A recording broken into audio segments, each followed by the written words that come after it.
بڑی ویلڈ لگی کہ آپ جو اصل ایشو ہے دیکھیں، وہ بھی بہت اہم امپورٹنٹ ایشو تھا جو فلک نور ہماری بیٹی ہے اس کو آپ نے کچھ زیادہ ہی کھینچا. وہ تو شاید شروع میں ہی اپنا فیض اللہ فراق صاحب نے اس کو کلوز کیا تھا. دیکھیں، سب سے پہلے تو گلگت بلتستان کی جغرافیہ کو آپ سمجھیں کہ گلگت بلتستان ہے کیا، گلگت بلتستان کہاں واقع ہے. گلگت بلتستان الحمدللہ ایک ایسا خطہ ہے اس پاکستان کے اندر. اور ساتھ ساتھ میں ایک چیز اور آج آپ کے سامنے، ان کا جو انڈین جو منسٹر انٹیریئر تھا امیت شاہ، اس نے پچھلے ہفتے ایک بیان دیا تھا. وہ بولی ہوئی تھی کہ گلگت بلتستان جو ہے نا وہ کشمیر، وہ ہندوستان کا حصہ ہے.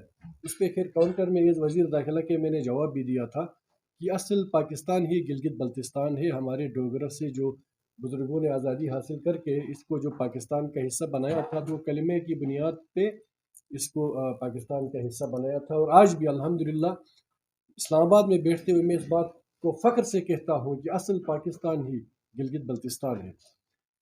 گلگت بلتستان کی جغرافیہ اگر آپ دیکھیں تو انٹرنیشنلی اس کی جو امپورٹنس ہے وہ آپ کو سمجھ آئے گی. یہ سونے کی چڑیا ہے الحمدللہ. پوری دنیا کی نظریں گلگت بلتستان کے اوپر ہیں. چائنا کا بارڈر وہاں پہ لگتا ہے، انڈین ہمارے ساتھ ہے، آپ کا افغانستان وہاں پہ بارڈر ان کا لگتا ہے، تاجکستان، رشین، بہت ساری اسٹیٹس وہاں پہ واخان وغیرہ کی جغرافیہ وہاں پہ ٹچ کرتی ہے. گلگت بلتستان کو ہمیشہ سے اسپیشلی انڈیا اور کچھ اور طاقتیں ہیں جو چاہتے ہیں کہ گلگت بلتستان کا امن تار تار رہے. اور کچھ عرصے سے گلگت بلتستان کے اوپر انٹرنیشنلی نظریں اور زیادہ بڑھنے لگی جب گلگت بلتستان کے اندر دیامیر باشا ڈیم کی تعمیر سٹارٹ ہوئی.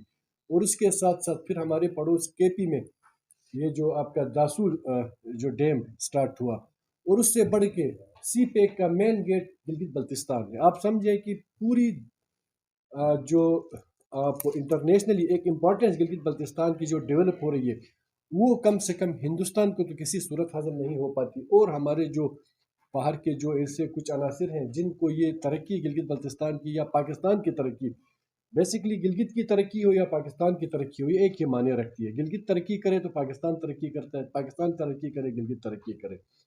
اس حوالے سے اس سے پہلے بھی آپ کو پتہ ہے ایک بس کے اندر ایک بلاسٹ ہوا پچھلے 1-1.5 سال پہلے جب داسو میں، وہ بڑا حادثہ تھا. اور ابھی چونکہ بشام میں وہاں پہ ایک خودکش دھماکہ کار جا کے ٹکرائی، ہمارے چینی جو انجینئرس تھے 5 وہ پھر اس دنیا سے چلے گئے. اس کی بھی ہم بھرپور مذمت کرتے ہیں جو بھی اس پہ کردار تھا. تو ہم سب کو ایک قوم بننے کی ضرورت ہے، ہم سب کو ایک پیج پہ آنے کی ضرورت ہے.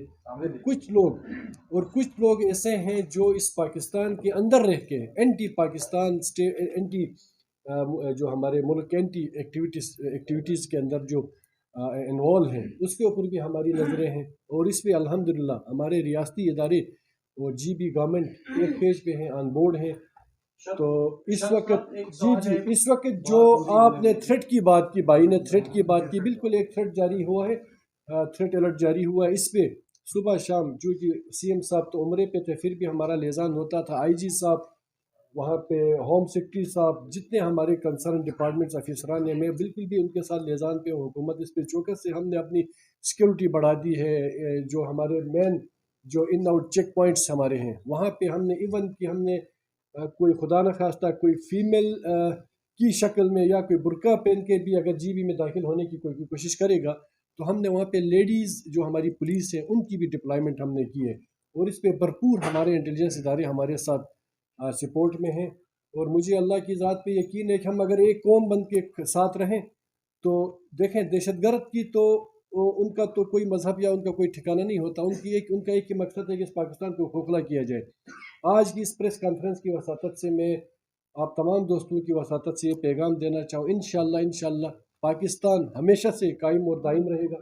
پاکستان وقتی طور پہ پولیٹیکلی چیزیں اوپر نیچے ہو جاتی ہیں، لیکن چونکہ ہم ایک آئٹمی پاور رکھتے ہیں، دنیا میں مسلمان پہلا ملک ہے جو آئٹمی پاور رکھتا ہے، اور ایک انتہائی مضبوط فوج الحمدللہ ہم رکھتے ہیں. تو کوئی بھی دشمن اگر اس طرح کی چھوٹی موٹی وارداتیں کر کے یا دہشت گردی کر کے اگر یہ سمجھتا ہے کہ پاکستان ڈی اسٹیبل ہو تو کسی صورت وہ اپنے مضمون مقاصد میں کامیاب نہیں ہو سکے گا. اور گلگت بلتستان کا امن ہماری اولین ترجیح ہے. گلگت بلتستان کے امن کے لیے چیف منسٹر حاجی گلبر خان صاحب وقتاً فوقتاً جو بھی ہمیں ہدایات جاری کرتے ہیں، چاہے وہ محرم الحرام کا ہمارا بڑا سینسیٹیو ہوتا ہے